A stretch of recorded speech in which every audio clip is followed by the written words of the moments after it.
ਇਹਦਾ ਮੁੰਡਾ ਗਲੀ ਖਲੋਤਾ ਲਾਲ ਰੰਗ ਦਾ ਗੋਲਾ ਚੂਸ ਰਿਹਾ ਵੈੜਾ ਵੇਖ ਸਾਰੇ ਨਿਕਾ ਗਿਆ ਤੇ ਵੈੜਾ ਕੋ ਦੂਰੋਂ ਕਰੋ ਵੈਸੇ ਹੀ ਆਉਣਾ ਗੋਲਾ ਮੈਂ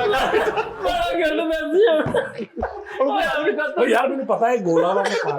ਇਹਨੇ ਗੱਲ ਵੀ ਨਹੀਂ ਕਰ ਸਕਦੇ ਇਹਨੇ ਫਿਰ ਇਹਨੇ ਕਿਹਾ ਲਾਲੇ ਉਹਨੂੰ ਚੱਕਤਾ ਪਾਈ ਆ ਕੇ